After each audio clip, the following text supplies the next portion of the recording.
Good evening, and welcome back to Drift Through History.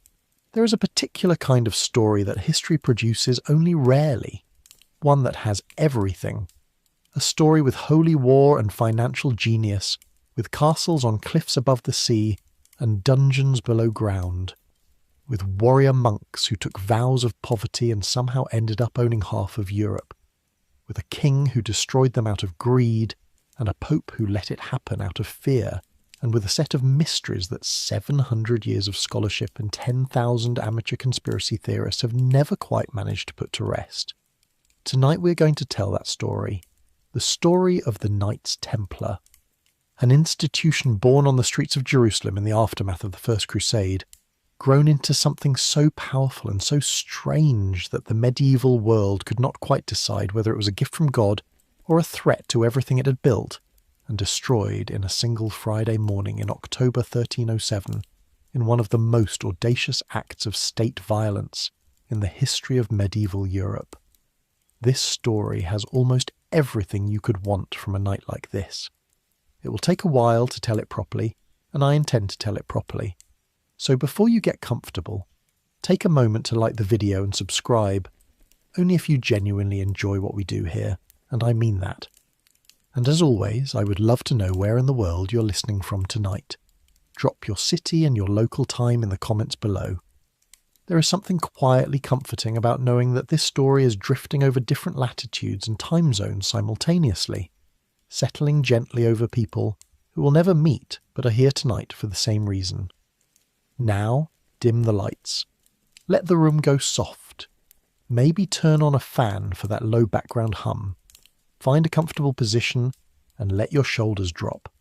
You have nowhere else to be, and let us go back, all the way back to the road to Jerusalem. To understand why the Knights Templar existed, you have to understand what the First Crusade left behind. Not the Crusade itself, which was one of the most extraordinary military adventures the medieval world ever produced, but the problem it created on the morning after the victory. In July 1099, after 3 years of marching, starving, besieging and dying across thousands of miles of territory, the armies of the First Crusade breached the walls of Jerusalem. What followed was a massacre of the city's Muslim and Jewish inhabitants that contemporary sources describe with a combination of horror and theological satisfaction that tells you a great deal about the mental world of the people who committed it. The streets ran with blood. The Crusaders wept for joy. They believed, most of them sincerely, that they had accomplished the will of God. Then the leaders looked at each other and tried to figure out what to do with what they had won. The answer they arrived at was the Kingdom of Jerusalem, a feudal state established in the heart of the Levant, ringed by enemies on every side, populated by a tiny Latin Christian ruling class governing a vastly larger Muslim, Jewish and Eastern Christian population, and dependent for its survival on a steady supply of soldiers, money, and political will from Western Europe. The supply was always uncertain. Crusaders came in waves, spent months or years in the Holy Land, and then went home. The permanent military establishment of the Crusader states was chronically understaffed. The roads that pilgrims travelled from the coastal ports to the holy sites of Jerusalem, Bethlehem, and Nazareth ran through territory that was neither fully controlled by the Crusader forces nor safe from the bandits and remnant Muslim forces who preyed on travellers. In the years immediately following the First Crusade, the roads to Jerusalem were dangerous enough that organised pilgrim travel was effectively impossible for people without substantial armed escort. It was into this specific problem, the gap between the aspiration of Christian pilgrimage and the lethal reality of the roads, that a French knight named Hugues de Payens rode in approximately 1119. Hugh was from the Champagne region of France, a minor nobleman of no great wealth or political standing, a veteran of the crusading campaigns, a man who had seen the Holy Land and decided to stay. His idea was simple in concept and audacious in practice. He would gather a small group of knights who would take monastic vows, poverty, chastity, obedience, and dedicate themselves to a military rather than a contemplative vocation. They would not pray in cloisters. They would patrol the roads, They would escort pilgrims. They would fill the gap that the chronic shortage of military manpower in the Kingdom of Jerusalem had left wide open. He approached Baldwin II, the King of Jerusalem, with this proposal. Baldwin gave them quarters. The quarters he gave them were housed in what the Crusaders believed was the site of the ancient Temple of Solomon, a tradition that almost certainly confused the Al-Aqsa Mosque and the Dome of the Rock, which stood on the Temple Mount with the mythical structure that the Bible described. The location gave the new order its name. They were the poor fellow soldiers of Christ and of the Temple of Solomon. History would call them the Knights Templar. The temple would follow them everywhere they went, through their history and long after it ended. For the first 9 years of their existence, the Templars were genuinely poor. Hugues de Payens and the small group of knights who joined him, among them Godfrey de Saint-Omer, whose importance to the order's early days is attested in several sources, and perhaps 7 or 8 others whose names and numbers the early records record inconsistently, lived on charity and the occasional donations of pious nobles who admired their dedication. They kept their horses in the stables beneath the Temple Mount and patrolled the roads with the seriousness of men who had embraced an ideal at genuine personal cost. The seal they adopted showed 2 knights riding a single horse, an image that has puzzled and fascinated interpreters ever since, some reading it as a literal representation of their poverty, unable to afford separate mounts, others as a symbolic statement about brotherhood and shared purpose, others as something more deliberately mysterious. The Templars themselves never explained it, which is characteristic of an institution that understood quite early the political value of controlled ambiguity. The transformation from small band of road-patrolling knights to one of the most powerful institutions in the medieval world required a catalyst. The catalyst arrived in the form of Bernard of Clairvaux. Bernard was the most influential religious figure in early 12th century Europe, the abbot of the Cistercian monastery at Clairvaux in Burgundy, a man of extraordinary rhetorical power, ferocious personal discipline, and an absolute certainty about the will of God that he brought to every theological and political controversy he touched. He believed in the Crusades, he believed in monastic reform. And when Hugues de Payens came to him in 1127, seeking the Church's formal endorsement of his new institution, Bernard recognised something in the Templar idea that fitted his own theology with unusual precision. The problem that bothered careful Christian thinkers about military violence, the obvious tension between the commandment not to kill and the practical necessity of maintaining order and defending the innocent, had never been entirely resolved by the just war tradition that Augustine and his successors had developed. Bernard's solution, articulated in a treatise he wrote for the Templars called De Laude Novae Militia, in praise of the new knighthood, was both theologically subtle and practically convenient. The ordinary knight, Bernard argued, was a man who risked his soul every time he fought, because his violence served human pride and ambition rather than God. The Templar knight was different. He had surrendered his own will entirely through his monastic vows. He killed without anger, without pride, without any personal stake in the outcome. He was, in Bernard's formulation, a malicide rather than a homicide, a killer of evil rather than a killer of men. The Templar who died in battle was a martyr. The Templar who killed was a minister of God's justice. It was an elegant solution. Whether it was a good one is a different question that Bernard did not particularly invite.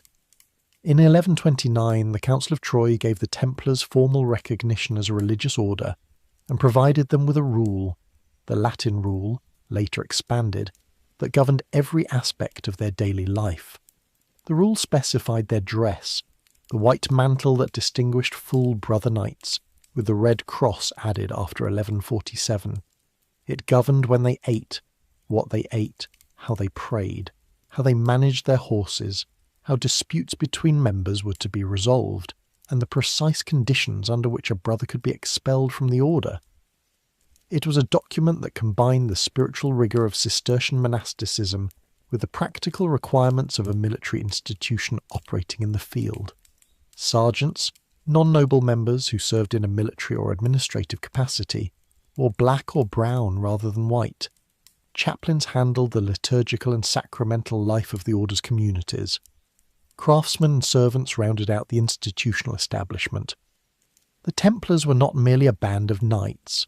From early in their existence, they were a complex organisation with differentiated roles, a clear hierarchy, and the institutional habits that sustain large enterprises across generations. Bernard's endorsement and the Council of Troyes' formal recognition opened the floodgates. Donations poured in from across Europe.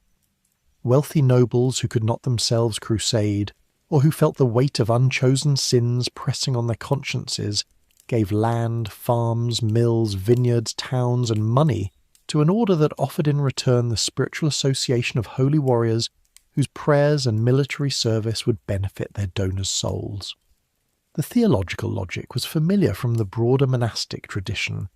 Supporting a monastery's prayers was a recognised form of piety that had been generating donations for centuries, but the Templar version carried an extra charge. These were not only prayers, they were fighters. They were killing and dying for the Holy Land in your name, which added a dimension of vicarious participation in the crusading ideal that donors found genuinely compelling. Within a generation of Troyes, the Templars had accumulated a network of properties across France, England, the Iberian Peninsula, Italy, and the Holy Land that would eventually number in the hundreds. These properties, called commanderies or preceptories depending on the region, were not merely dormitories for knights. They were economic enterprises, farms, mills, and workshops that produced income, recruited new members, trained horses and men, and channeled material support toward the crusading effort in the East. The Templar network was, from its early decades, precisely what its founders had implicitly designed: a logistical system for sustaining military operations in the Holy Land from a base of European economic resources. The genius of the design was that it worked in both directions. European properties funded Eastern operations, and the prestige of Eastern military service motivated the donations that sustained European properties. The two ends of the system fed each other. The Templars also received privileges from successive popes that placed them outside the ordinary structures of ecclesiastical authority in ways that made their economic operations more efficient and that generated enormous resentment among the bishops and secular clergy who found themselves unable to tax or discipline an institution operating freely in their territories. By the mid-12th century, the Templars were exempt from paying tithes on their own lands, exempt from the jurisdiction of local bishops, answerable only to the Pope, and permitted to build their own chapels and have their own chaplains, meaning they could conduct all the spiritual functions of the Church internally, without depending on or paying the local ecclesiastical establishment. These privileges accumulated gradually through successive papal grants, each individually justifiable on the grounds of supporting the crusading effort, but collectively amounting to a position of institutional independence that no other entity in Christendom except the papacy itself enjoyed. The bishops hated it. The secular clergy hated it. Even some of the other military orders, the Hospitallers above all, found the Templars' accumulated exemptions deeply irritating. The Templars accepted the resentment as the price of effectiveness and continued expanding. To understand what being a Templar actually meant in practice, what the days looked like, what the rhythms of the institution felt like from inside, you have to read the rule. Not the Latin rule of 1129, which was relatively spare and dealt primarily with the grand organisational principles, but the later French retraits, the detailed statutes that accumulated across the 12th and 13th centuries, and that governed behaviour with the obsessive specificity that all functional monastic rules eventually develop. The retraits covered everything. They specified what a brother was to do when he woke before matins and could not sleep. He was to say prayers quietly in his bed, not disturb his companions, and think about nothing that would excite sinful thoughts, the rule adding this last instruction with the weary practicality of an organisation that understood very well the nature of men who had taken vows of chastity. They specified that brothers were not to beat their horses excessively, a prohibition that suggests either genuine concern for the animals or experience with brothers who took out their institutional frustrations in ways that required explicit prohibition. They specified the precise circumstances under which a brother could lock the door of his room. Essentially never, because locked doors suggested the kind of private activity that a community under monastic vows needed to remain transparent about. They specified what to do if a lion attacked the herd you were guarding. Call for help, and if no help came, retreat in good order, because the rule did not require a brother to die for livestock, only for the faith. The daily schedule was structured around the canonical hours, the 7 fixed prayer times that organised monastic life across all of medieval Christendom. The Templars prayed at matins in the small hours of the morning, again at prime at dawn, at terce, sext, none, vespers and compline through the day and into the evening. The prayer schedule was modified in the field. You could not observe every canonical hour on the march or during a siege, but in the preceptories of Europe and the garrisons of the Holy Land, the liturgical rhythm structured the day as it did in every other religious house. Between prayer times, brothers trained, the horses exercised, the knights practiced the physical maintenance of cavalry warfare, the sergeants maintained equipment and managed the preceptory's practical operations. Meals were taken together in silence while a reader read from Scripture or from the rule itself, a practice that was simultaneously spiritually edifying and practically useful in reminding the brothers of the regulations they were obligated to follow. The hierarchy of the order below the Grand Master was elaborate and carefully specified. The seneschal was second in command. The marshal commanded the military operations and managed the horses, equipment and military personnel. The marshal's position was the central executive role in any military situation. The commander of the Kingdom of Jerusalem managed the order's properties and finances in the Holy Land. The draper managed clothing and equipment distribution. Each major territory had its own master and its own administrative hierarchy. The internal communication of the order, the regular dispatches between the Grand Master in the East and the masters in France, England, Iberia and Italy, was conducted by messenger service that was probably the most reliable private communication network in the medieval world, maintained by the order's own resources rather than depending on royal courier systems or ecclesiastical messengers. The reception ceremony, the ceremony by which new brothers were admitted to the order, was conducted in private, witnessed only by existing Templars, and this privacy was itself one of the things that made the order suspicious in the eyes of outsiders. The rule required that the ceremony be conducted away from public view, partly because the ritual involved the new brother being asked to confirm his freedom from prior commitments, his freedom from debt, his freedom from other religious vows, questions whose answers required a degree of candour that a public setting would discourage. But the privacy inevitably generated speculation, and it was that speculation. What do they do in there that they will not let the rest of us see? That provided the raw material for the accusations of 1,307 more than any documented reality? What actually happened in the ceremony, based on the portions of the rule that described it, was a liturgical and procedural affair that combined monastic profession with military induction. The candidate was asked the required questions about his personal status.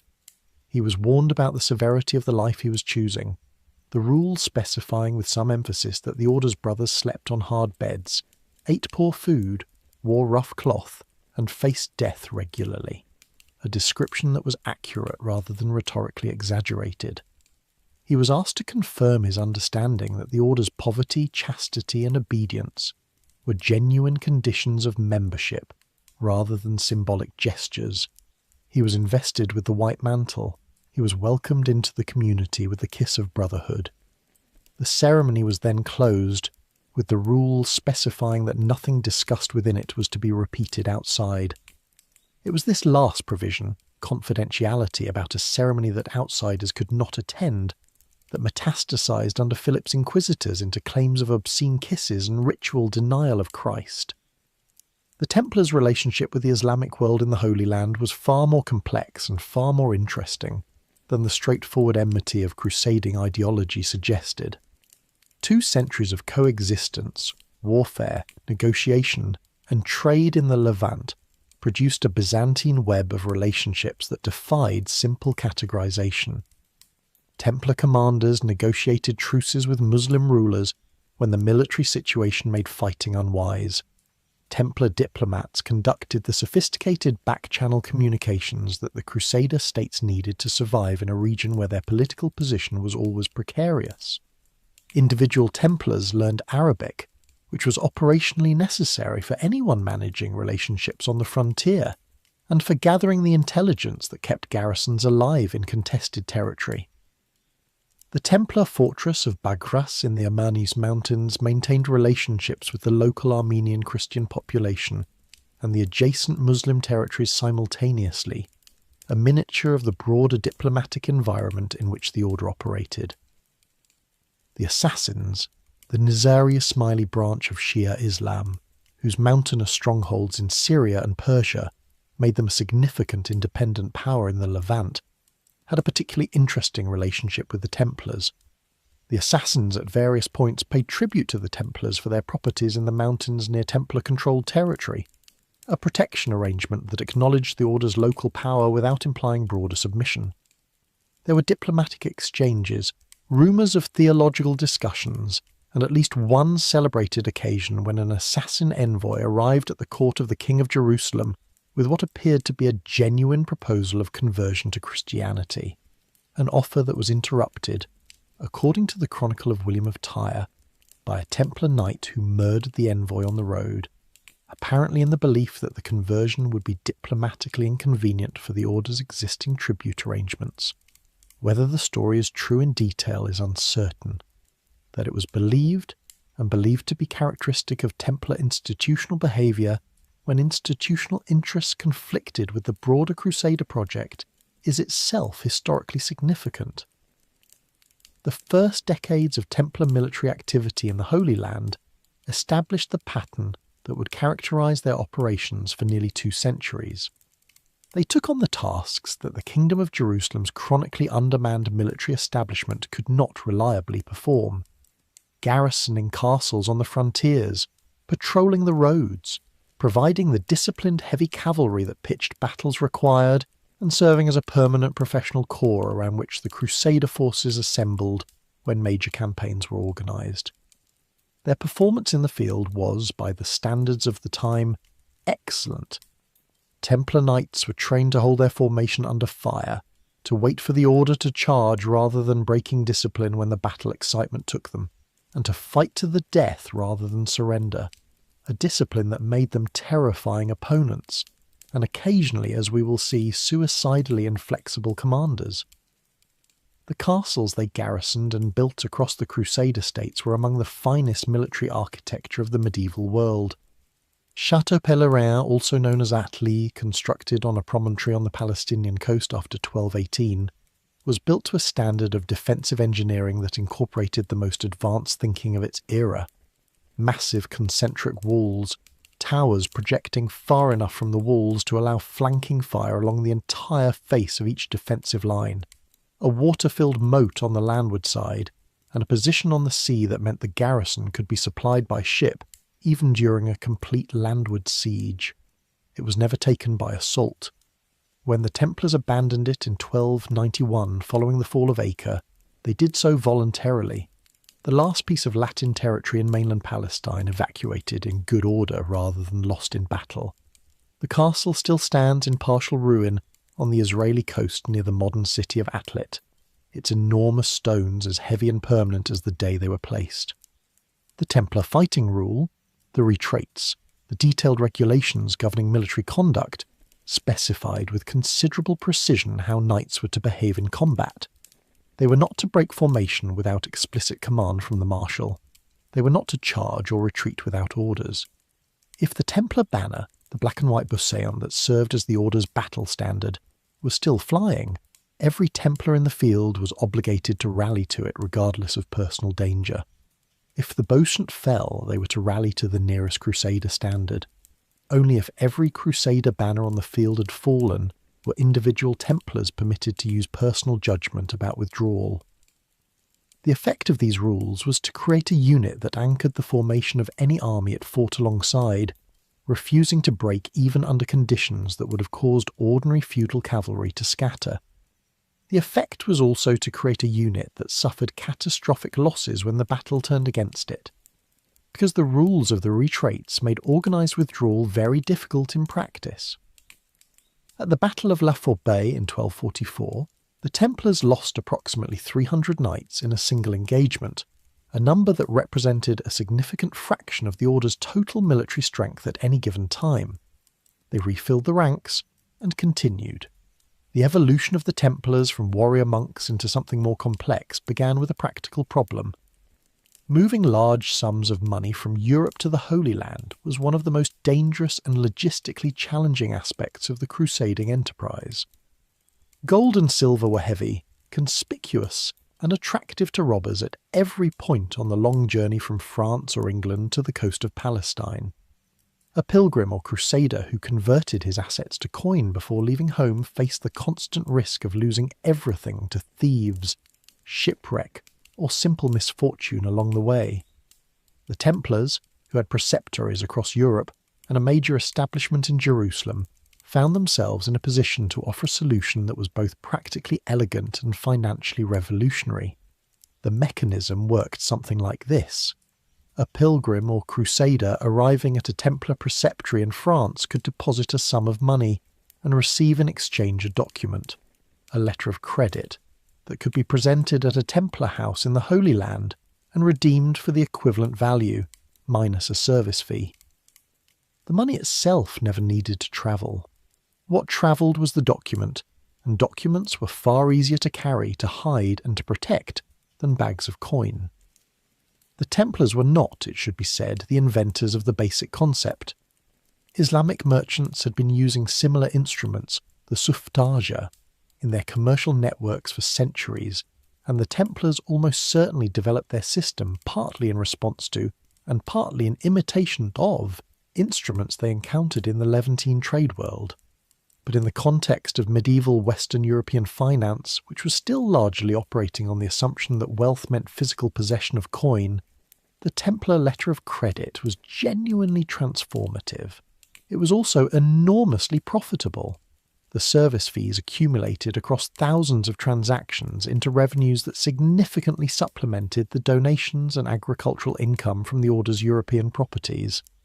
The Templars also made loans, both to individual crusaders who needed immediate cash and to rulers who needed large sums for military or political purposes. The interest on these loans was technically disguised. The Church's prohibition on usury meant that lending at explicit interest was a sin, and the Templars were a religious order that could not be seen to be sinning as a matter of policy. But the disguise was fairly thin, and everyone, including the papal chancellery, understood the practical reality. The Templars lent money. They charged for the service. They called it by different names. The borrowers paid. By the mid-12th century, the Templars had evolved into something that a modern observer would recognise as a primitive but functional bank. They held deposits. They issued letters of credit. They made loans. They transferred funds across long distances. They managed the financial affairs of individuals and institutions too busy or too unsophisticated to manage their own accounts. The English crown used the London Temple, the Templar headquarters in England, which stood near the Thames in what is today the area around Temple Bar and the Inns of Court, as a secure storage facility for the royal treasure and as a clearinghouse for government financial transactions. The French monarchy had an equally close relationship with the Paris Temple. King Louis VII of France effectively used the Templar treasurer in Paris as his finance minister, a relationship of institutional dependence between the French crown and the Templar order that would eventually contribute to the catastrophe of 1307 in ways that neither party could fully anticipate in the 12th century. The Hospitallers, the other great military order of the crusading period, watched the Templars' financial development with a mixture of admiration and competitive irritation. The Hospitallers had been established even before the Templars, originally as a hospital organisation caring for sick pilgrims in Jerusalem before taking on military functions in the 1130s and 1140s. They had their own network of European properties, their own papal privileges, their own military establishment in the Holy Land. The two orders were frequently rivals, occasionally at open enmity, and yet also capable of coordinating effectively in the field when the military situation required it. The dynamic between them, competitive, suspicious, but ultimately bound together by the common project of defending the Crusader states, was one of the persistent features of Crusader politics throughout the 12th century. The political role that the Templars played in the Kingdom of Jerusalem was substantial and not entirely comfortable for the kingdom's rulers. The Templars were loyal to the Pope, not to the King of Jerusalem. They received their own financial revenues independently of the crown. They garrisoned castles that the kingdom could not afford to garrison itself, which meant the kingdom was dependent on them in ways that limited the king's effective authority over his own frontiers. Templar Grand Masters sat in the king's council and provided counsel that was sometimes accepted and sometimes resisted, with the tension that always exists between an institution that funds itself and an institution that depends on others' willingness to fund it. When Templar Grand Masters and Crusader kings disagreed, as they did over military strategy, over truces with Muslim rulers, over the management of the kingdom's desperate diplomatic situation, the disagreements played out in a context where neither side had clean authority over the other. The Crusader state's fundamental vulnerability was political as much as military. The Muslim world surrounding them was divided, and that division had been exploited with considerable skill throughout the 12th century by Crusader diplomats and commanders who understood that their best hope of survival lay in playing their opponents against each other. When Saladin united Egypt and Syria under a single ruler in the 1170s, he removed the condition that had made the Crusader state's survival possible. A unified Muslim state on the kingdom's two most important fronts, Egypt to the south, Syria to the north, with a ruler of Saladin's military and political quality, was an entirely different kind of problem than anything the Crusader states had faced before. The catastrophe came in the summer of 1187, and it came partly from a failure of the discipline that the Templars were supposed to embody. The story of the Battle of Hattin is one of the most dramatic in crusading history, a tale of military overconfidence, political rivalry, and the particular kind of disaster that results when an army allows its enemy to choose the terrain, the timing, and the conditions of engagement. Kingi of Jerusalem, a weak ruler whose claim to the throne was contested, made the decision to march his army toward Tiberias to relieve a siege that Saladin had deliberately set as bait, drawing the Crusader force away from water and toward open ground where his own cavalry could manoeuvre freely. The Templar Grand Master Gerard de Riedefort, who had a personal history of poor military judgment and a political stake in supporting Guy's authority, reportedly encouraged the march.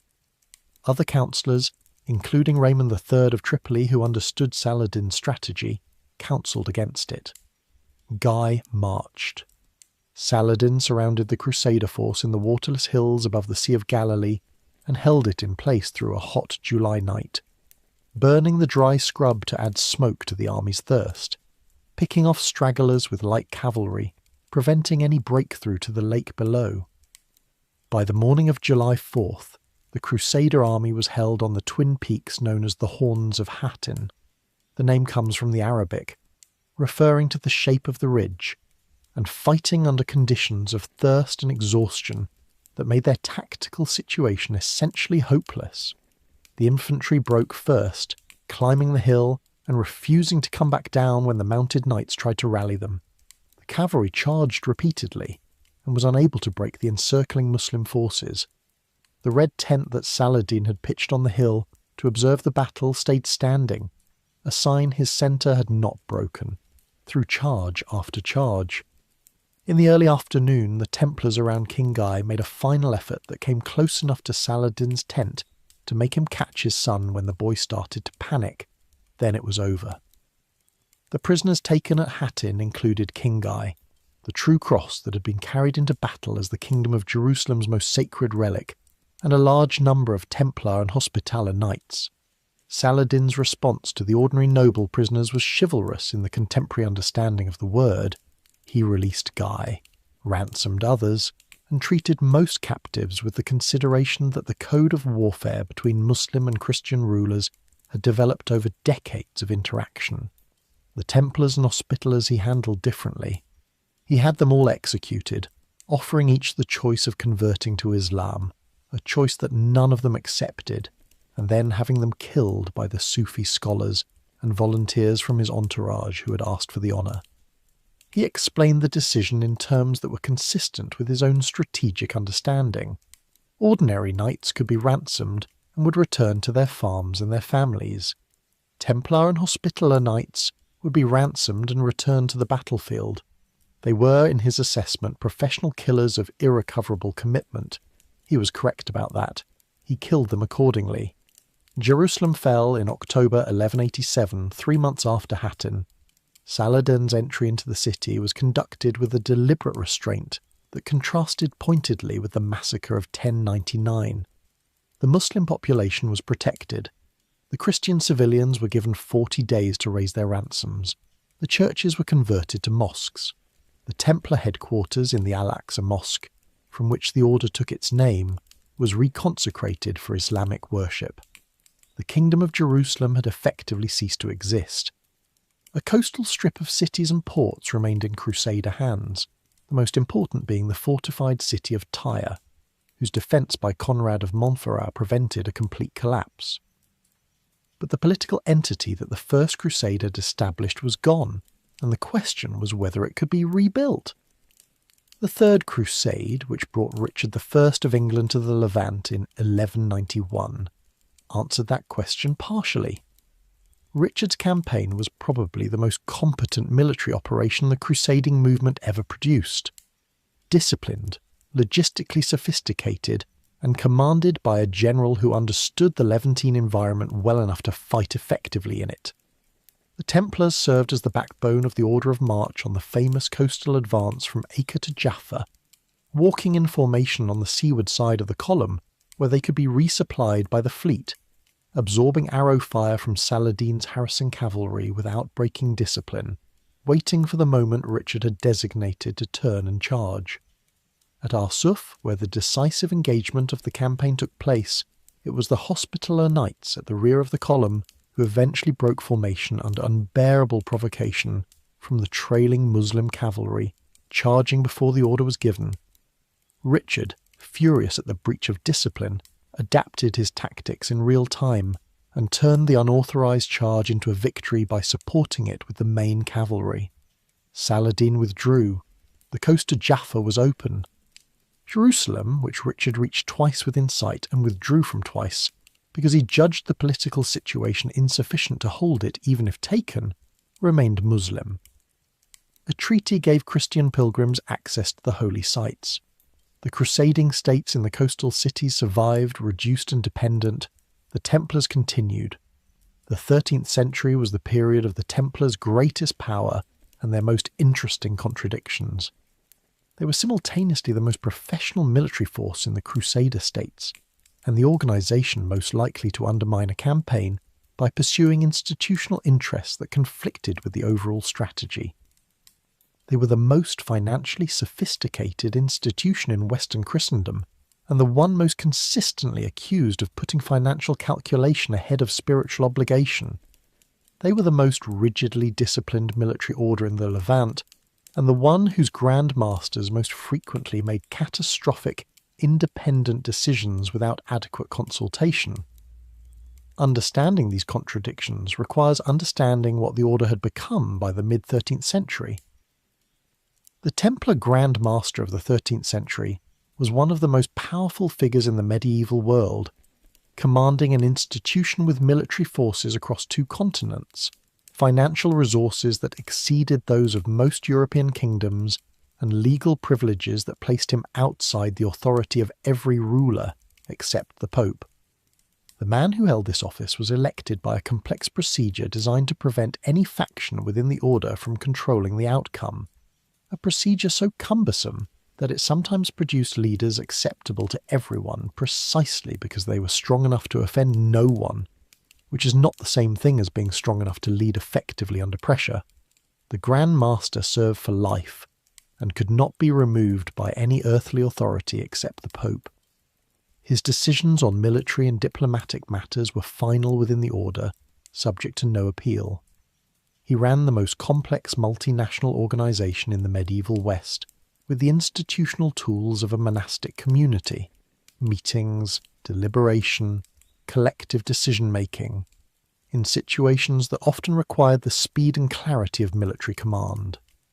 The resulting tensions between institutional process and operational necessity were a persistent feature of Templar governance throughout the 13th century. The Fifth Crusade, which attempted to attack Egypt as the strategic base of Muslim power in the region, provides a useful illustration of how these tensions played out. The campaign of 1218 to 1221 was tactically competent and strategically incoherent. The Crusader force captured the strategically vital city of Damietta at the mouth of the Nile in 1219 after a long siege, then sat in it for a year and a half while the Crusade leadership argued about whether to accept the extraordinary peace offer from the Egyptian Sultan, which included the return of Jerusalem itself in exchange for the Crusaders leaving Egypt. The papal legate Pelagius refused the offer, partly on theological grounds. Accepting terms from the enemy felt like compromise, and partly because he expected a new German crusade that would tip the balance of forces sufficiently to allow conquest rather than negotiation. The new German crusade did not materialize in time. The Crusaders marched on Cairo, found the Nile floods cutting off their advance, and were forced into a capitulation that cost them Damietta and gained them nothing. It was one of the most avoidable disasters in crusading history.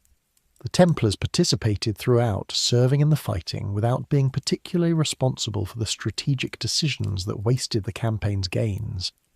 It was in the politics of the Crusader states rather than in pitched battle that the Templars' institutional behaviour was most consequential and most controversial.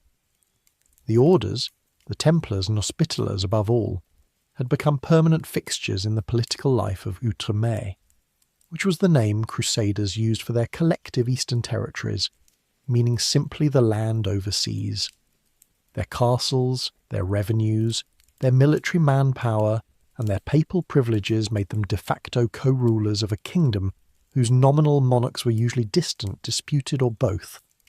The Templars consistently pursued what they understood as the long-term interests of the Crusader enterprise, which sometimes aligned with what the king wanted and sometimes did not.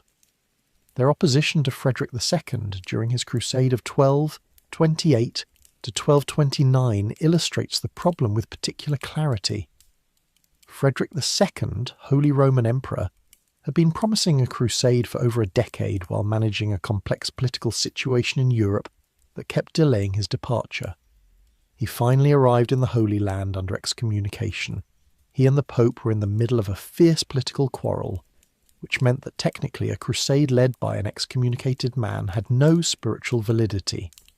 He had spent years in diplomatic contact with the Egyptian Sultan al-Kamil, and he negotiated a treaty that returned Jerusalem, Bethlehem, Nazareth, and a corridor to the coast to Christian control for 10 years, along with a guarantee of safe conduct for Muslim access to their holy sites on the Temple Mount.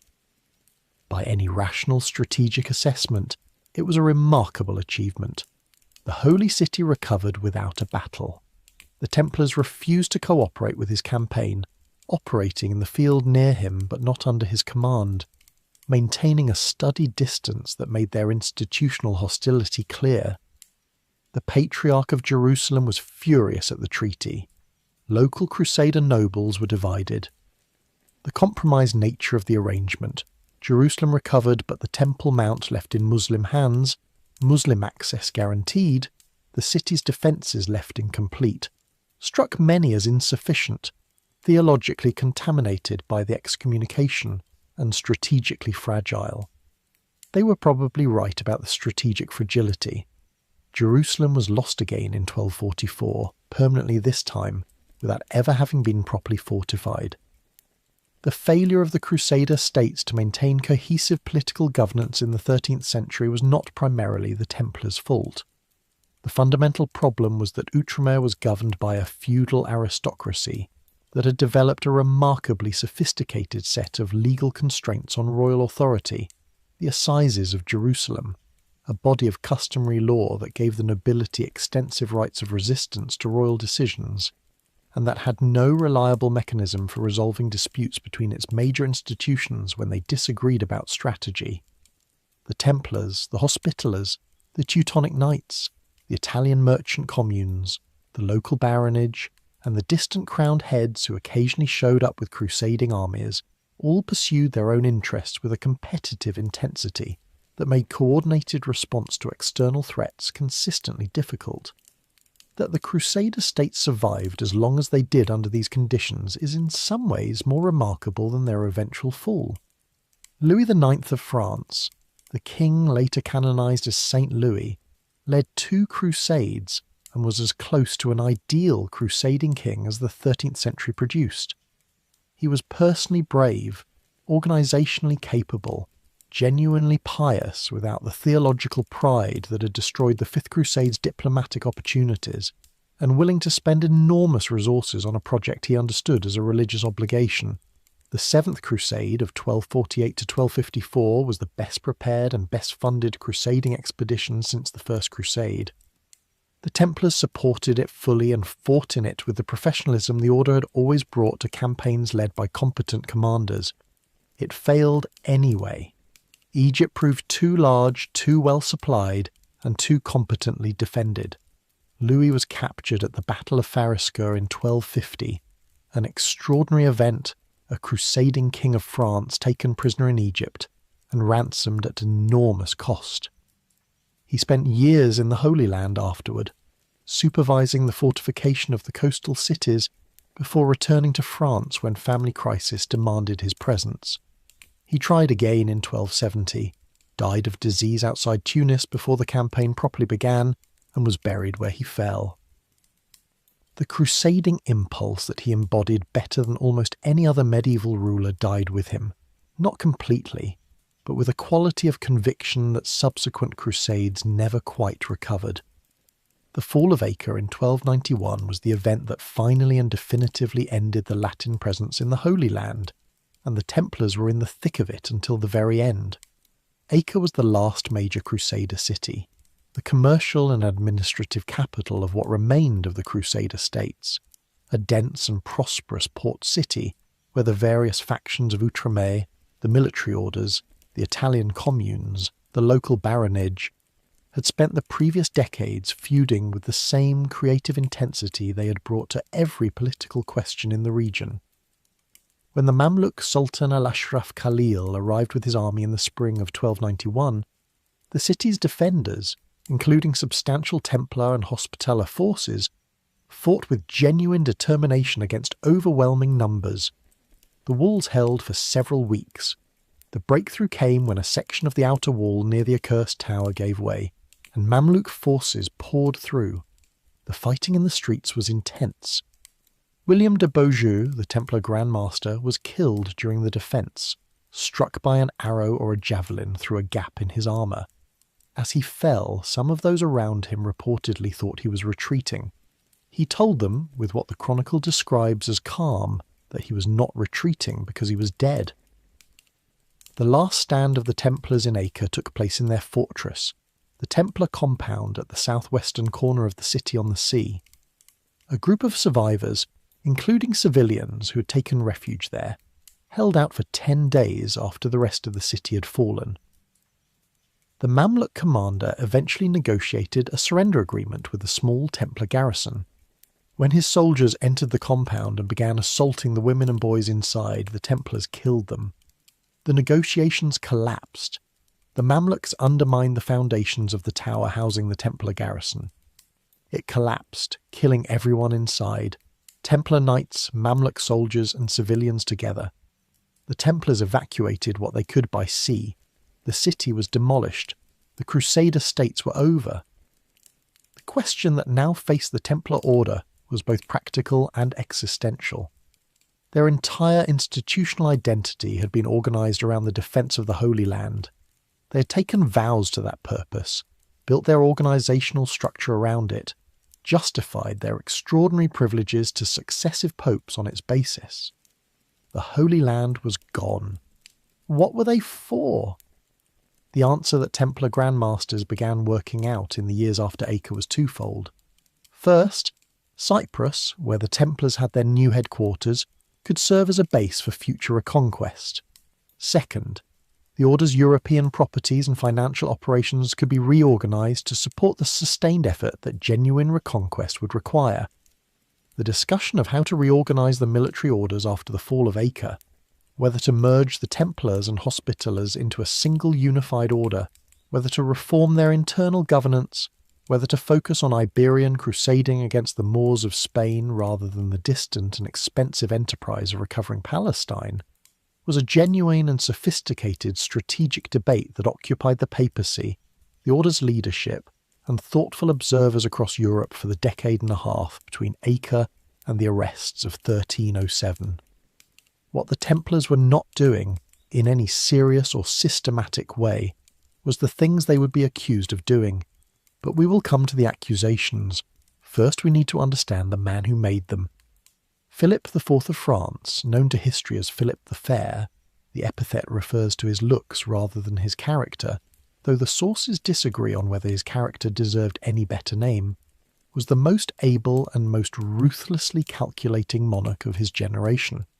He had inherited a France that was already the most powerful kingdom in Western Europe, and spent his reign extending royal authority at the expense of every competing institution, the barons, the church, the papacy itself. His quarrel with Pope Boniface VIII, which escalated from a dispute about taxing the clergy into a confrontation so direct that Philip's agents arrested the Pope in his palace at Anagni in 1303, was the defining political event of his reign, and demonstrated both his willingness to act against the theoretical authority of the Church and his practical power to do so with impunity. Boniface died within a month of the arrest, broken by the humiliation. The papacy elected a French pope, Clement V, who moved the papal court to Avignon in southern France in 1309 and operated for the next several decades in a state of dependency on the French crown that later historians would call the Babylonian captivity of the papacy. Philip's financial situation was, by the standards of his military ambitions, perpetually inadequate. He had expelled the Jews from France in 1306 and confiscated their assets, a brutal act of fiscal predation dressed in theological language. He had debased the currency repeatedly, earning the nickname the counterfeiter king from those who suffered the consequences. He owed substantial debts to the Templars and to the Italian banking houses that had financed his wars. He needed money with an urgency that shaped every major decision of his reign.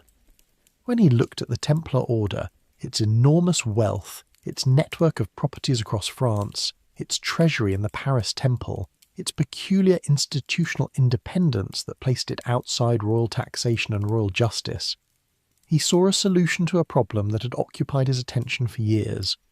What he needed was a pretext sufficient to justify the arrest of an entire religious order whose members had taken vows recognised by the Church and whose properties were technically the possessions of the papacy, rather than of any secular power. The pretext required was extraordinary, because the action contemplated was extraordinary. He found it, or constructed it, or received it from informers whose motives were mixed, depending on how you read the evidence, in accusations of heresy. The specific accusations were the following. The Templars, it was alleged, required new initiates during their reception ceremony to deny Christ 3 times, to spit on the cross, and to exchange obscene kisses with their brothers. They allegedly worshipped an idol called Baphomet, a word that has never been satisfactorily explained and that appears nowhere in any other contemporary source. They allegedly permitted and encouraged sodomy among the brothers. They allegedly had their chaplains omit the words of consecration from the Mass, making the Eucharist invalid. They allegedly absolved each other of sins through their officers, a power that belonged to ordained priests alone. The accusations, taken together, amounted to the claim that the most celebrated Christian military order in Europe was secretly a community of heretics and perverts whose outward piety concealed systematic apostasy. The origin of these specific accusations is genuinely murky, and this is not a place where historical certainty is available. Some scholars have argued that they were entirely fabricated by Philip's ministers, citing the lack of any credible independent evidence for any of the practices described, and pointing to the obvious financial motivation for the arrests. Others have argued that the reception ceremony did involve some elements of ritual transgression, a symbolic denial of Christ, perhaps, intended as a test of obedience or as a form of preparation for the possibility of forced apostasy under torture by enemies, that were misunderstood or deliberately distorted into evidence of genuine heresy. Still, others have pointed to the order's long contact with Islamic culture in the Levant, and argued that certain practices may have evolved in ways that were theologically unorthodox without being deliberately heretical. The honest summary of the current state of the scholarship is that we do not know and cannot know for certain, given the nature of the evidence available. What we can know is that the specific accusations as stated were almost certainly false in the form they were presented, that a great many of the confessions extracted were obtained under torture or the threat of torture, and that the process by which the Templars were tried and condemned was a judicial catastrophe by any reasonable standard. The financial system the Templars pioneered has left no physical monument, but its structural legacy is more pervasive than any castle wall. To understand what the Templar financial operation actually looked like at its height, say in the mid-13th century, when the Paris Temple was serving as the effective treasury of the French monarchy, you have to understand the material reality of medieval money. The predominant coins of the period were silver deniers in France, silver pennies in England, and gold bezants in the Levant, with a bewildering array of local currencies, different weights, different purity standards, and different exchange rates that varied by location and fluctuated with the supply of precious metals from various sources. A merchant or crusader trying to move wealth from London to Jerusalem faced not only the physical danger of transport, but the practical impossibility of carrying enough coin to fund a major operation. A chest of silver pennies sufficient to pay a medium-sized army for a month would have required a small wagon just for the coin, and an armed escort large enough to make the transport visible and therefore vulnerable. The letter of credit that allowed value to travel as a written document rather than physical metal was not merely convenient. In the context of medieval transport and security, it was a revolutionary solution to an otherwise intractable problem. The Templar treasury in Paris occupied a fortified tower in the north of the city, the Tour du Temple, which gave its name to the quarter of Le Marais that surrounded it, and which would serve as a prison for Louis XVI. And Marie Antoinette 5 centuries after the order that built it had been dissolved. In the 12th and 13th centuries, the tower and its surrounding compound were the financial centre of the French kingdom. The royal treasury was kept there under Templar guard. The taxes collected by royal agents across France were deposited there before being allocated to royal expenditures. The Templar treasurer effectively managed the daily cash operations of the French state, dispersing money to royal officials, recording receipts and payments in accounts that were audited by the Grand Master. It was an extraordinary arrangement that made the French monarchy operationally dependent on the Templar institution in ways that Philip IV would have understood very clearly. As a vulnerability to be exploited once he decided the exploitation was worth the risk. The London Temple, whose round church still stands near the Thames, served a similar if less dominant function for the English crown.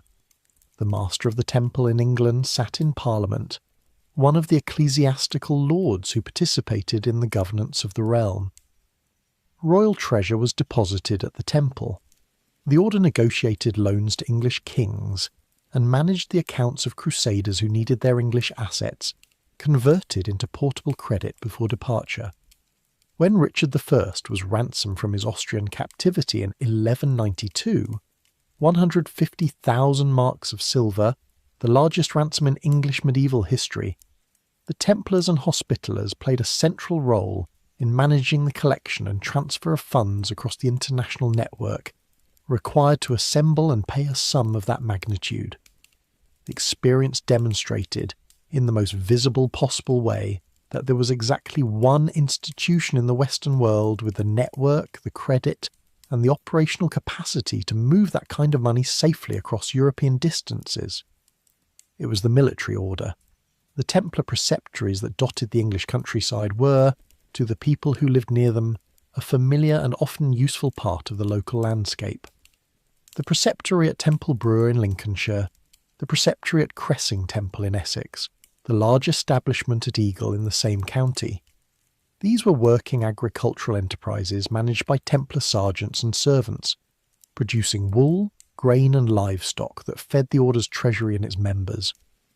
Local people rented land from the Templars, used Templar mills, and sometimes deposited valuables with the local preceptory when they needed secure storage. The order's reputation for reliable custody of other people's property extended well below the level of royal clients. The Templars were, in most of England's farming counties, simply landowners of a particular kind, monastic in their habits, military in their identity, and present in the landscape in the way that any large institutional landowner is present, through the evidence of their management and the memory of their name in the place names that survive: Temple Meads in Bristol, Temple in London, Temple Cloud in Somerset, Templecombe in the same county, where a painted wooden panel discovered in the 20th century, showing a bearded face that some have interpreted as a Templar devotional image and others as a more conventional religious painting, briefly excited the mythology generators before being absorbed into the more measured analysis of art historians. Temple Fortune in the north of London. The order left its name across the English landscape in the way that only institutions with long tenure and extensive property can leave names, not in dramatic monuments, but in the ordinary words that people used for the places where they lived, names that outlasted the institution by 7 centuries and are still in everyday use.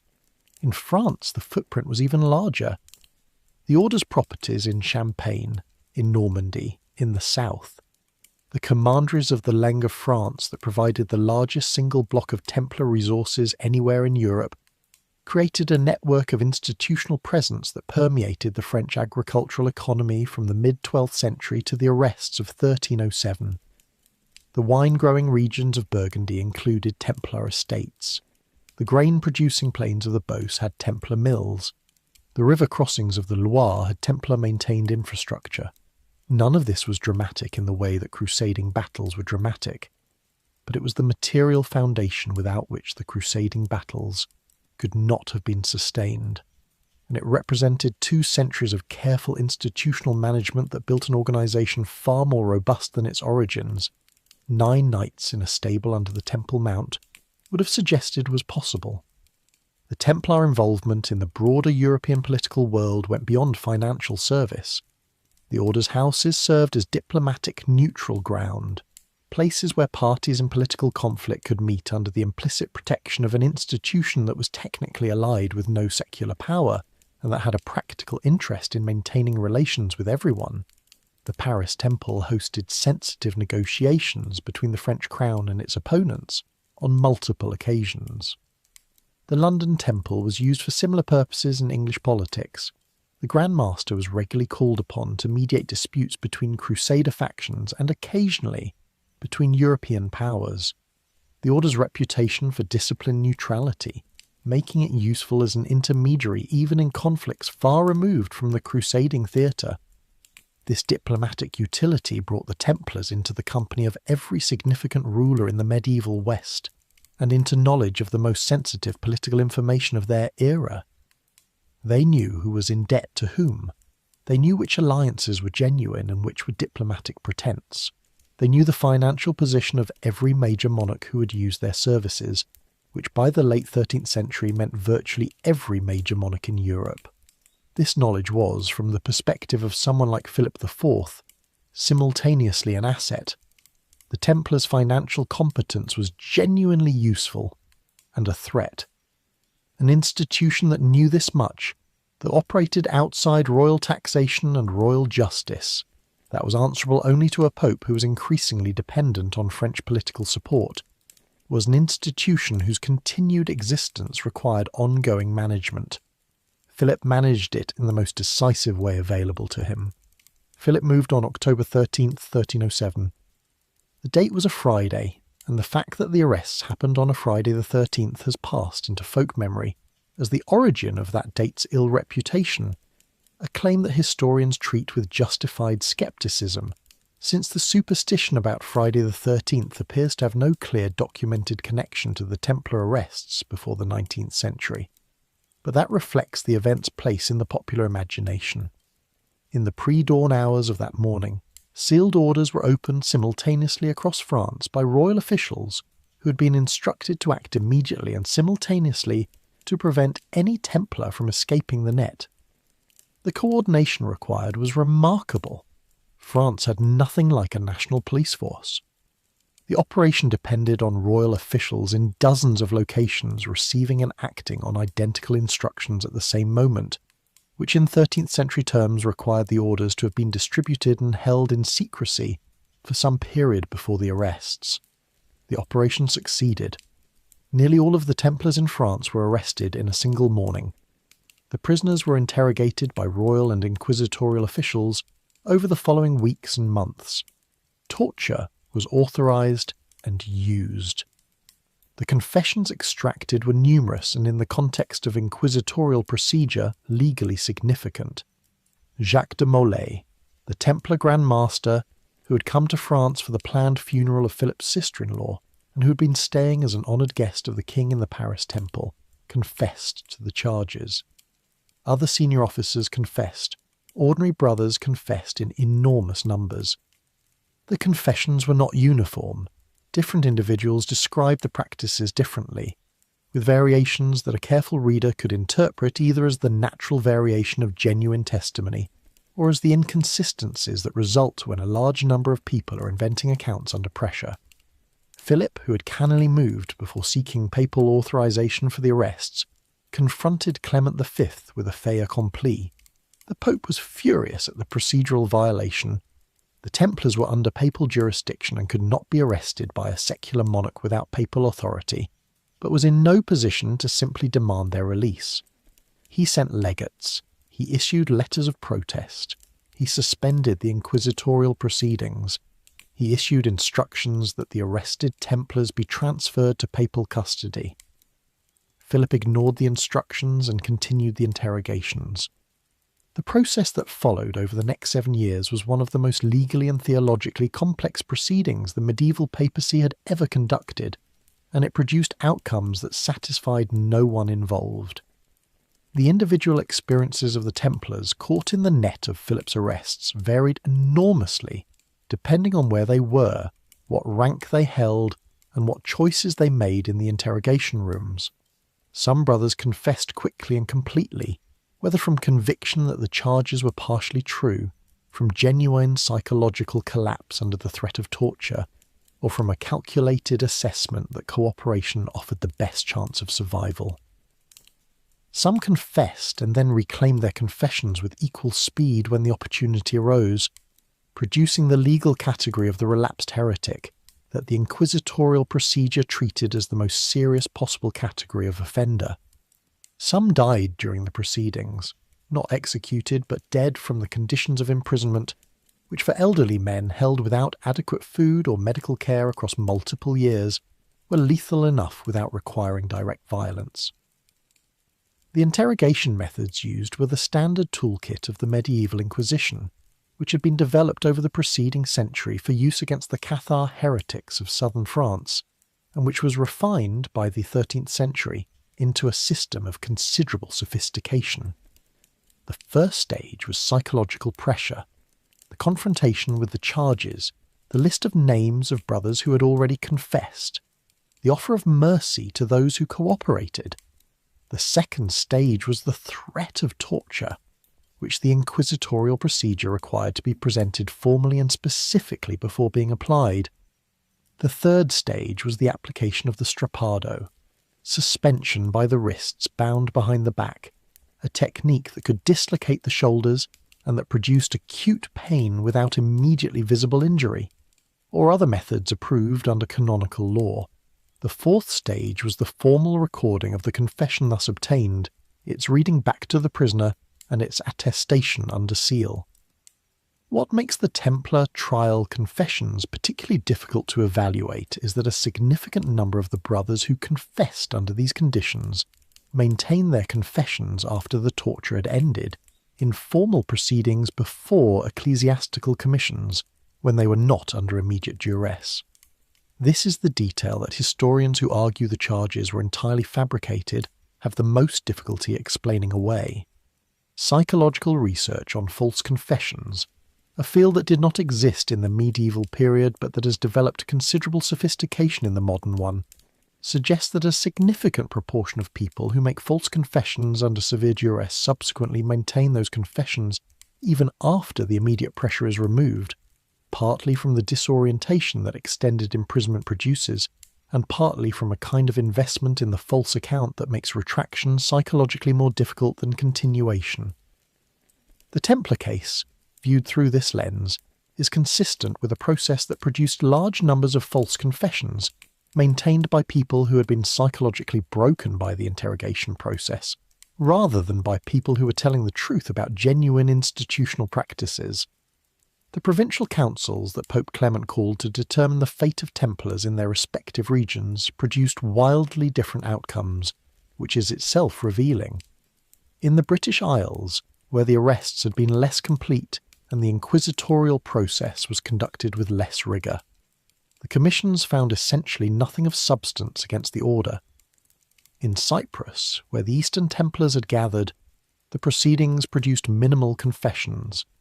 In Iberia, the local ecclesiastical authorities conducted their own proceedings and arrived at conclusions sufficiently favourable to the order that the Aragonese and Portuguese crowns were able to reorganise the former Templars into successor institutions without breaking continuity. In France alone, where the arrests had been total, the inquisitorial process most rigorously applied, and the political pressure from the crown most intense, were the confessions numerous and severe enough to sustain the charges. The geographic pattern of the confessions maps almost perfectly onto the geographic pattern of French royal control. This is not evidence that is consistent with the charges being true. It is evidence that is consistent with the charges being fabricated and the confessions produced by force. The Council of Vienne in 1311 and 1312 was supposed to determine the fate of the order through a formal judicial process. The evidence was ambiguous. A significant number of Templars had retracted their confessions, explaining that they had been made under torture. Witnesses who appeared to defend the order were threatened with prosecution as relapsed heretics if they continued. The legal counsel who would have argued the order's case was prevented from appearing on the grounds that no individual could represent an institution in a proceeding about the institution itself without the institution's authorization, and the institution's leadership was imprisoned and could not authorize anyone. The council ended not with a judicial verdict of guilty, but with an administrative suppression of the order under the papal bull Vox in Excelso in March 1312. The Templars were not officially found guilty of the charges against them. They were suppressed on the grounds that the order's reputation had been so damaged by the proceedings that it could no longer function effectively. Most of their property was transferred to the Hospitallers. Philip received a portion as compensation for the costs of the arrests and imprisonment. The Grand Master and several senior officers were reserved for the papacy to sentence. Jacques de Molay had been in prison for nearly 7 years when he was brought before a commission in March 1314 to receive his sentence. He had confessed, retracted his confession, confessed again, retracted again.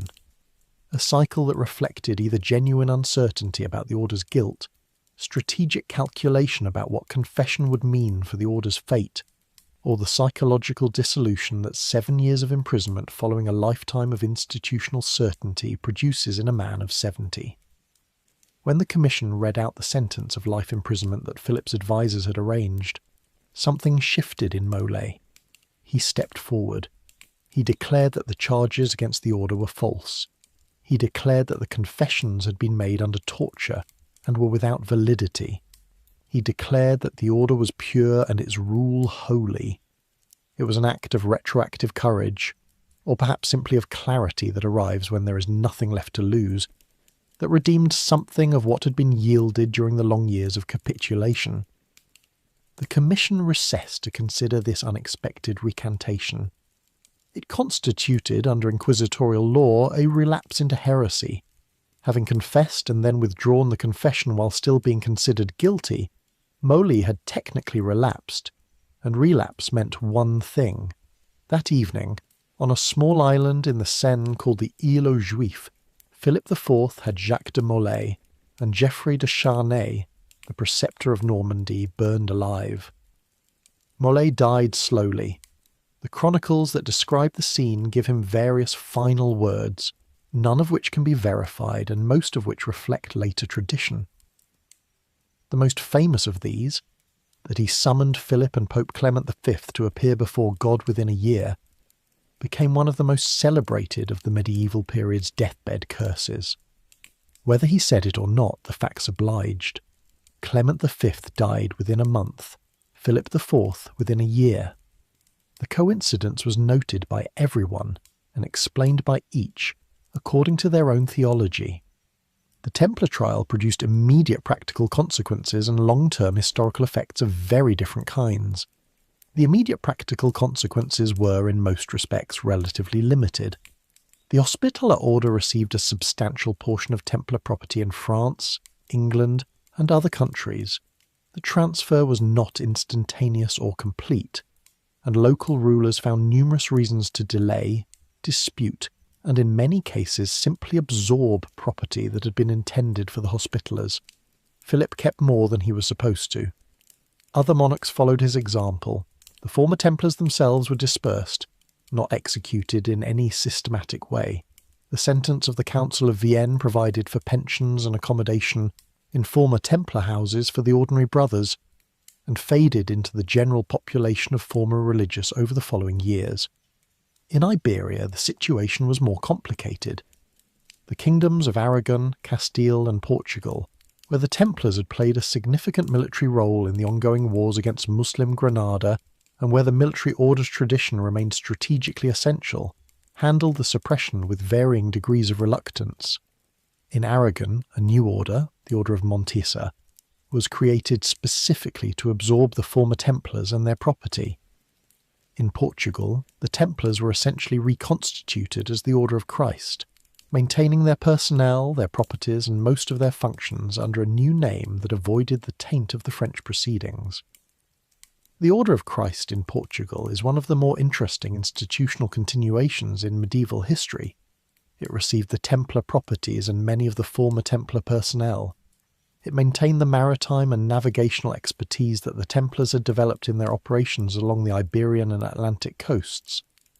When the Portuguese crown began its systematic exploration of the African coast and the Atlantic islands in the 15th century, under Prince Henry the Navigator, himself a Grand Master of the Order of Christ, it was Templar-descended institutional knowledge, Templar-derived financial resources, and ships sailing under the Order of Christ's Cross, a version of the Templar Cross, that led the way.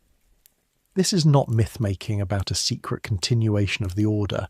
It is documented institutional history. The connection between the Knights Templar and the Portuguese Age of Discovery runs through the Order of Christ in a lineage that is clear and direct.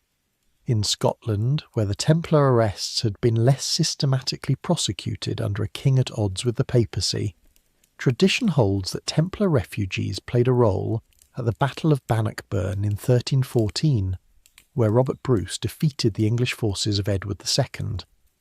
The evidence for this is, to put it charitably, thin to the point of transparency. But the tradition reflects something real about how the Templars' fate was perceived in the peripheral regions of Christendom, as an injustice that deserves some corrective, some story in which the persecuted ultimately served a just cause. Whether they fought at Bannockburn is almost certainly legend. That the legend exists tells you something about how the trial and dissolution affected the medieval imagination. The long-term historical effects of the Templar story are more diffuse and more interesting than the immediate institutional consequences. The trial itself was a defining event in the history of the relationship between church and state, between papal authority and royal power, and between the institutional forms of crusading Christianity and the political realities of early modern monarchy. The precedent that Philip IV established, that a secular ruler with sufficient determination and a compliant pope could destroy an institution protected by the most powerful spiritual authority in the Western world, was not lost on subsequent rulers. The Avignon papacy that followed was partly a consequence of Philip's demonstrated willingness to use state power against the Church's institutional interests. The General Councils movement of the 14th and 15th centuries, which attempted to establish conciliar authority over papal decisions, was partly a response to the kind of papal royal collusion that had been demonstrated at the Council of Vienne. The questions the Templar trial raised about the proper limits of institutional power, about the conditions under which confession is reliable evidence, about the relationship between procedure and justice, these were questions that the subsequent centuries would not stop asking. The Templar legacy in the realm of popular culture, legend and conspiracy theory is a phenomenon that deserves some honest attention, not because the conspiracies are true, but because the persistence and creativity of the mythological tradition around the Templars tells us something genuine about what the historical order meant and continues to mean. The raw material that history provides is genuinely extraordinary. An organisation that combined military power, religious vocation, international finance, and political influence in a single institution. A dissolution so sudden and so violent that it left few survivors and fewer records intact. A trial so legally contaminated that the question of guilt or innocence was never clearly resolved. A set of charges that included an idol called Baphomet whose name was never explained, and a deathbed curse that appeared to come true within a year. You could not invent a more perfect generator of legend if you tried. History, which rarely cooperates with storytellers, here produced something that required almost no enhancement. The Templar legend began developing almost immediately after the dissolution. By the late medieval period, stories of hidden Templar treasure, of documents concealed before the arrests, of survivors who had escaped to carry on the order in secret, were already circulating in various forms. The founding mythology of Freemasonry, which developed in 17th and 18th century Scotland and England, drew on Templar imagery and claimed, in some of its forms, a lineage that ran back through the medieval order. This claim is historically unfounded. Modern Freemasonry appears to have originated in the guild traditions of Scottish stonemasons, with their elaborate initiation ceremonies and hierarchical degrees, not in any genuine continuity with the medieval Templars, but the symbolic connection was cultivated deliberately because the Templar story provided a mythology of ancient wisdom, secret knowledge, and persecuted virtue that served the purposes of Masonic identity. The Scottish Rite, one of Freemasonry's major branches, still includes Templar degrees. The Masonic connection then provided a further foundation for 19th and 20th century conspiracy theories that extended the Templar mythology in directions that would have astonished, and probably amused, Hugues de Payens. The Baphomet has had a particularly energetic afterlife. The word appears in the trial records in various spellings, referred to by a handful of confessors as an object or figure venerated by the order. No two descriptions agree in detail. Some say it was a human head, some a skull, some a bearded figure on a wooden beam, some deny any such thing existed. Modern scholars have proposed various etymological origins for the name, an old French corruption of Mahomet, meaning Mohammed, which would make Baphomet an accusation that the Templars worshipped the Islamic prophet, which fits the polemical context of the trial accusations, a Gnostic or Kabbalistic term, a reverse transliteration of the Greek and Hebrew terms for wisdom, none of them conclusively proven. Eliphas Levi, a 19th century French occultist, drew Baphomet as a winged, hermaphroditic, goat-headed figure seated on a throne, and this image, reproduced in his 1856 book and endlessly copied since, is what most people today picture when they hear the word. It has no connection to anything described in the actual trial records. It is a 19th century invention that has been mistaken for a medieval reality with a persistence that would make Lévy proud. The Holy Grail connection that various popular writers have attached to the Templars rests on no medieval evidence whatsoever. The Grail romances, the Arthurian cycle, Chrétien de Troyes, Wolfram von Eschenbach's Parzival, were being composed in the same 12th and 13th centuries when the Templars were active, and some scholars have proposed influences running in both directions, with Templar imagery seeping into Romance tradition, or Romance tradition shaping how certain Templar practices were understood. This is a legitimate area of literary and cultural history. The claim that the Templars were the actual guardians of an actual holy vessel, whether the cup of the Last Supper, the Ark of the Covenant, or some document that proved Jesus had descendants, is a modern construction with no medieval roots and no evidentiary support. The claims advanced in Holy Blood, Holy Grail, published in 1982, and in the fiction that fed off it, including the Da Vinci Code, are creative exercises that have been directly and specifically refuted by the documentary evidence available. This is not a case where historians are unsure. The specific claims made in those works were examined against the actual medieval sources and found to be inventions. The story of the actual Templars is strange and dramatic and sufficient unto itself.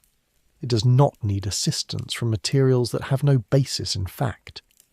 What the Templar mythology represents, at its most honest level, is a persistent cultural need for the story to have continued, for the treasure to have been hidden, for the knowledge to have been preserved, for the order to have survived in some form and to be carrying on its work in secret. This need is psychologically comprehensible. The dissolution of the Templars was an act of state violence against an institution that had dedicated itself to a cause the medieval Christian world considered holy. The men who burned on the Île aux Juifs were, by most reasonable assessments, innocent of the charges that killed them. There is something in the human imagination that resists accepting that the story just ends there. With a corrupt king and a compliant pope and 70-year-old man dying slowly on an island in the Seine for refusing to maintain a lie. The mythology provides a continuation that history does not. The castles they built are still there, or most of them. The Tower of London has a temple tower.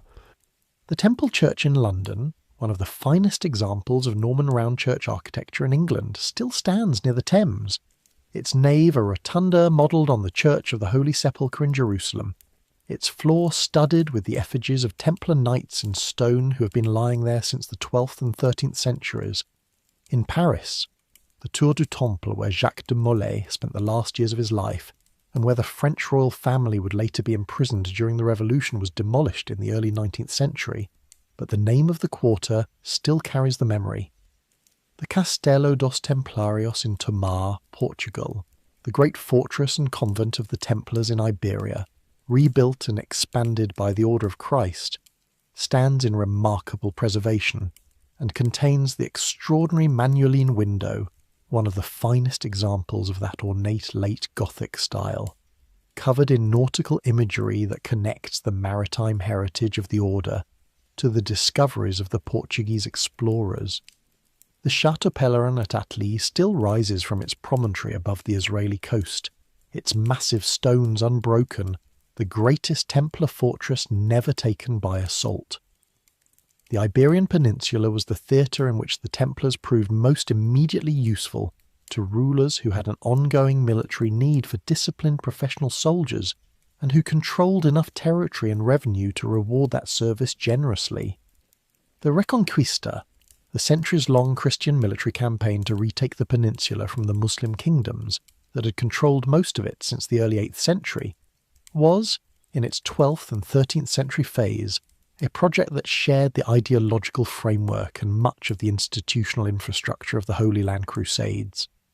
Pope Eugenius III, in the same bull of 1145 that authorised the Second Crusade to the east, explicitly extended crusading status to the Iberian campaigns, and the Templars were early and significant participants. The Portuguese and Aragonese crowns granted the Templars substantial estates and strategic castles in exchange for military service, creating the network of Iberian preceptories that would eventually number among the order's most valuable properties. The Templars fought at the Siege of Tortosa in 1148, one of the crucial operations that extended Aragonese control along the Mediterranean coast.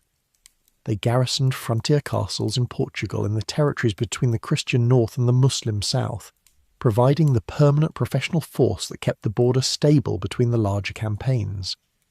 Afonso I of Portugal gave the Templars the town of Sao in 1128, one of the earliest significant grants in the peninsula, and the relationship between the Portuguese crown and the Templars was sufficiently close and productive that it survived the order's dissolution elsewhere in a more direct form than anywhere else in Christendom. The Iberian Templar establishment had a character somewhat different from the Eastern one. The Holy Land was the order's spiritual purpose and its operational centre. Iberia was its most reliable source of institutional stability, a theatre where the military need was permanent rather than episodic, where the local rulers were consistent patrons rather than periodic visitors, and where the geography and political situation created conditions in which a professional military order with its own castles and revenues could function with a degree of autonomy that the fragmented Kingdom of Jerusalem, with its competing jurisdictions and chronic political instability, rarely provided. Brothers who served in Iberia had a different experience of the order's life than those who served in Acre or Tortosa in Syria, a frontier life certainly, but one with established routines and stable command structures rather than the constant improvisation of Crusader politics in the East. The Second Crusade of 1147 to 1149, which brought the Templars into their first major collaboration with a Western European king on crusade, was a catastrophic failure that illustrated several of the institutional tensions that would recur throughout the order's history.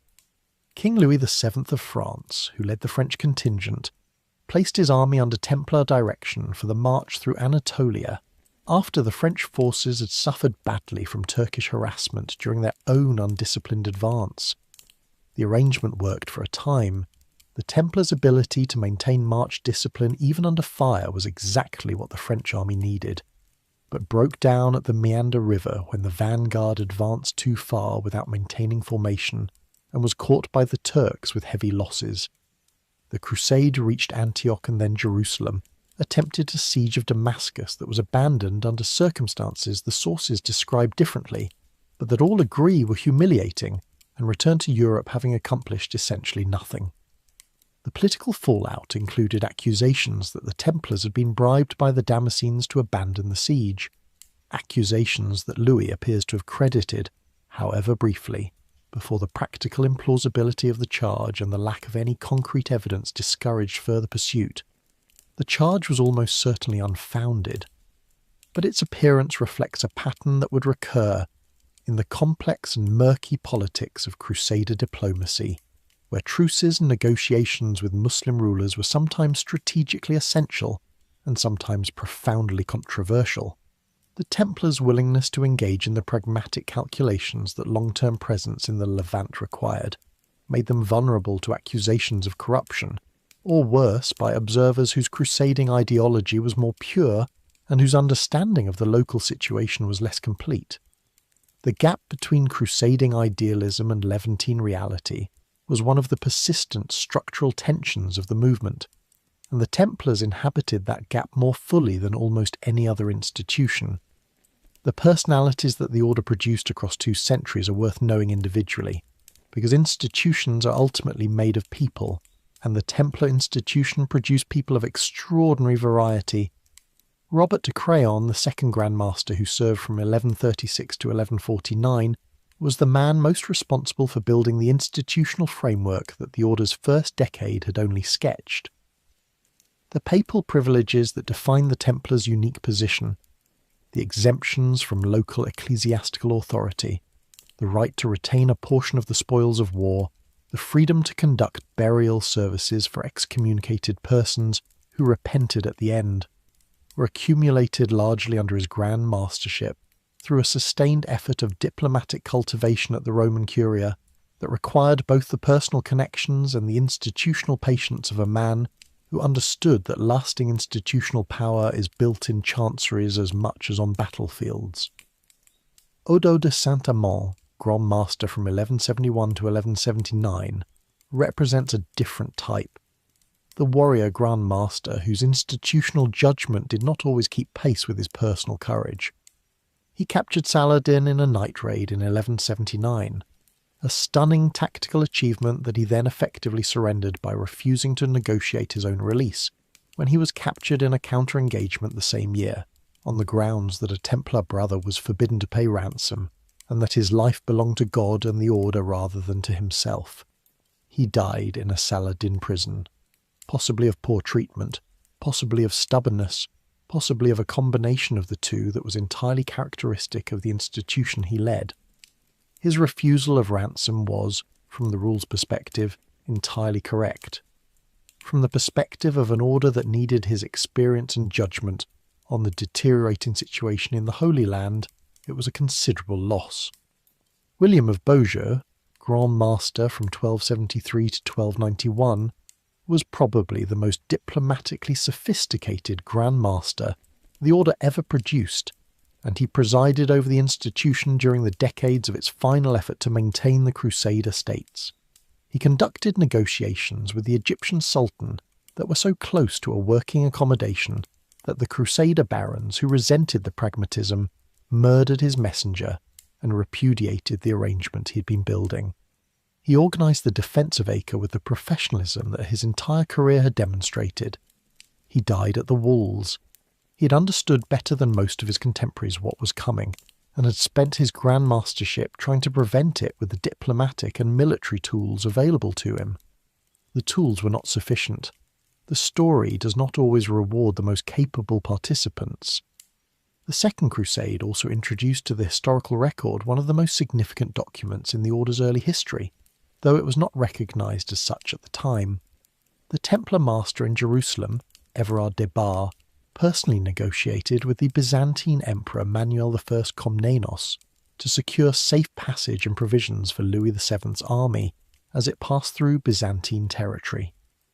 The negotiation required de Bar to guarantee the behaviour of the French army with Templar credit and Templar resources, an unprecedented extension of the Order's institutional authority into the diplomacy of a major crusade.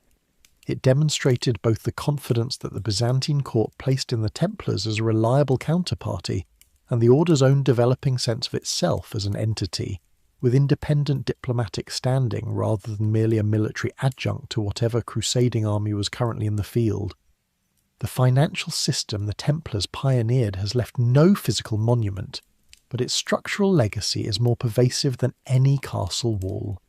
The mechanisms they developed for transferring value across distance without physically moving coin, the letter of credit, the deposit account, the institutional management of other people's money, were refined and extended by the Italian banking houses, the Bardi, the Peruzzi, and later the Medici, who inherited the Mediterranean financial world in which the Templars had operated. The modern bank, in its basic functional logic, carries traces of the system that Hugues de Payens' successors developed in the 12th century on the roads between Paris and Jerusalem. This is not a fanciful connection. It is a traceable institutional history, running through the documented practices of medieval banking from the Templars through the Italian houses to the first national banks of the 17th century. The Templars did not invent banking, but they demonstrated, on a scale and with an institutional sophistication that had no contemporary parallel, that it was possible to manage money across international distances as an organised system, rather than as a series of individual transactions.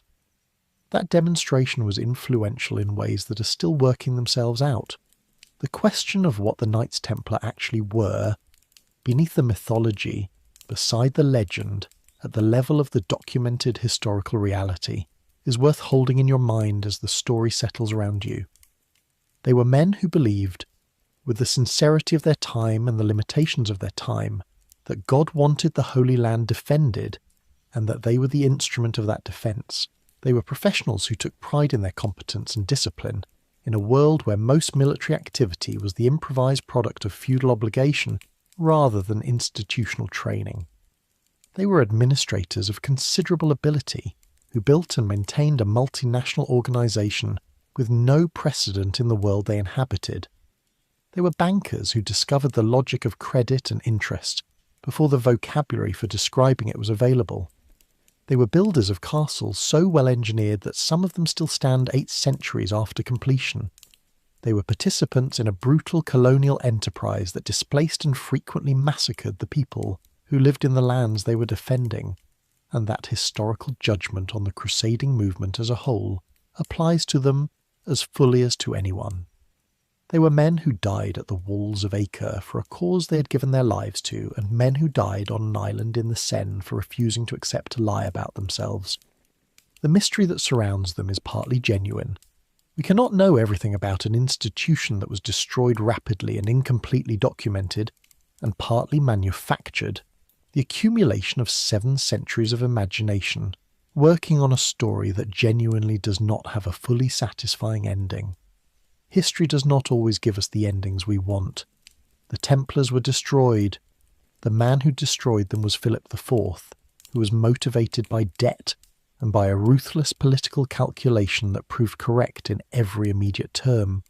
The institution that should have protected them, the papacy, bent to political pressure with a flexibility that Clement V perhaps considered wisdom, and that posterity has generally considered cowardice. The knights who had spent their adult lives learning to hold their formation under fire, to wait for the command, to rally to the banner when it was still flying, were helpless before a legal process conducted against them in a language they understood imperfectly, and by rules designed to produce a specific outcome. The Beausillon, the Templar battle standard, black above and white below, which some interpretations read as darkness vanquished by light, and others as the darkness and light of the Order's own dual nature, fell, in the end, not on a battlefield but in a courtroom. And the rule said that when the banner fell, you were to make your best judgment about how to proceed. Jacques de Molay made his, standing up in the morning of his last day and refusing the false account of the Order he had served for 50 years. Whether it was wisdom or courage or simply the clarity that arrives at the absolute end of things, it was the most purely Templar act of his entire time as Grand Master. He held his position, he refused to retreat, he died.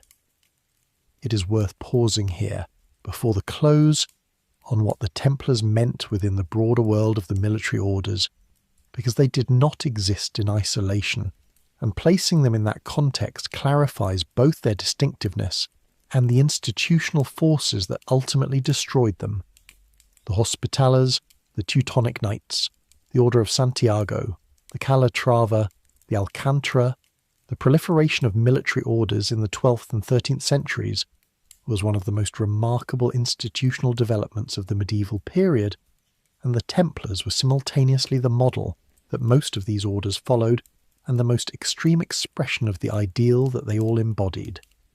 The Teutonic Knights, founded in 1190 during the Siege of Acre as a hospital brotherhood, and militarized in the early 13th century, followed a trajectory that diverged sharply from the Templars at a crucial point.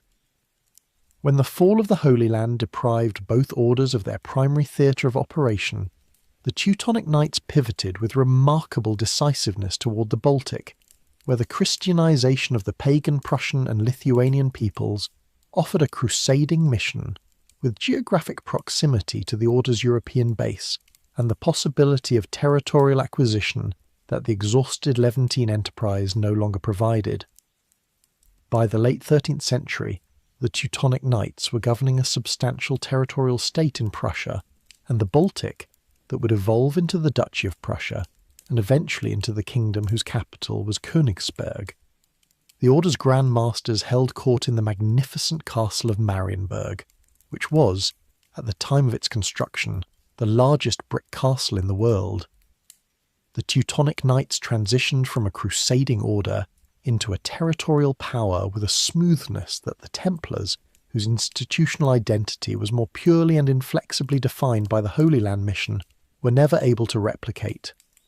The Hospitallers took a different path again. After the fall of Acre in 1291, they moved to Cyprus and then, in 1309, captured the island of Rhodes from its Byzantine rulers and established there a sovereign naval state that would defend the eastern Mediterranean against Turkish expansion for the next 2 centuries. The Knights of Rhodes, which is what the Hospitallers became known as during their tenure on the island, developed a naval tradition that was genuinely consequential for the balance of power in the eastern Mediterranean, successfully resisting an Ottoman siege in 1480 before finally yielding the island to Suleiman the Magnificent in 1522 after a siege that lasted 6 months, and that even the victorious Suleiman reportedly described as one of the hardest military operations of his reign. The Hospitallers then moved to Malta, which Charles V gave them in 1530 and became the Knights of Malta, the name by which they are still known today.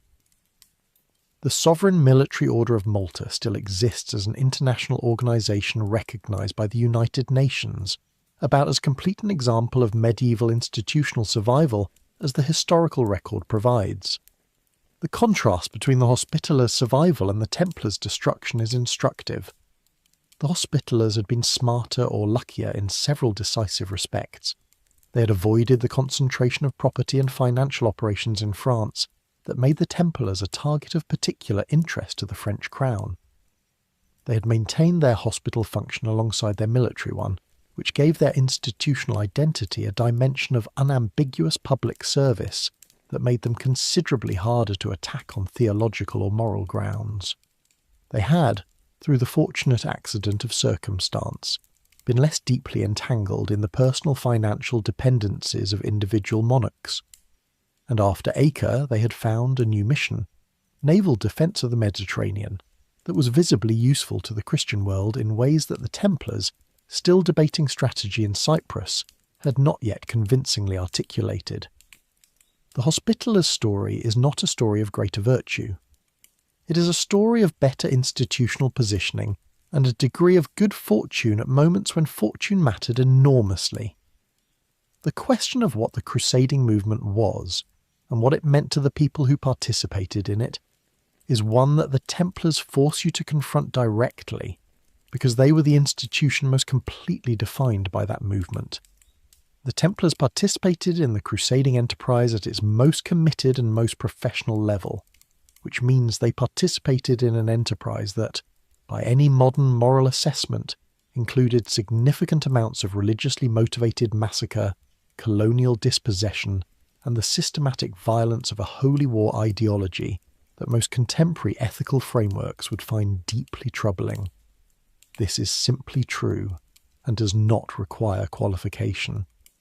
What is also true is that the Templars experienced the crusading enterprise from the inside, in ways that complicated and in many cases moderated the crusading ideology's most extreme implications. 2 centuries of fighting and living in the Holy Land produced men who had Muslim acquaintances and occasionally genuine friends, who spoke Arabic fluently, who had traded with and negotiated with and in some cases genuinely admired their opponents, and who understood the practical impossibility of the genocidal purism that crusading rhetoric sometimes suggested. The gap between the ideal and the reality was where the Templars actually lived, and it was a more complicated and more human place than either the crusading rhetoric or the modern critique quite captures. What the Templars were defending at the most immediate and concrete level was not an ideology or a theological proposition, but a set of places and people and communities that they had built their lives around. The brothers who died at Hattin and at Acre were dying for something real, for the city where they had prayed and trained and eaten and slept for years, for the roads they had patrolled in all seasons, for the communities of pilgrims and settlers whose safety had been their institutional purpose. The theological justification was the frame. The human content was something more ordinary and more genuine, the loyalty that professional soldiers develop to the place and the people they have spent their lives protecting. It is a loyalty recognisable across centuries and cultures, and it is not diminished by the circumstances of its origin. The night is quiet now, and the story has come to its end, or to that particular kind of ending that allows the imagination to continue a little further on its own, into the castles and the roads and the morning light in Jerusalem and the cold water of the Seine.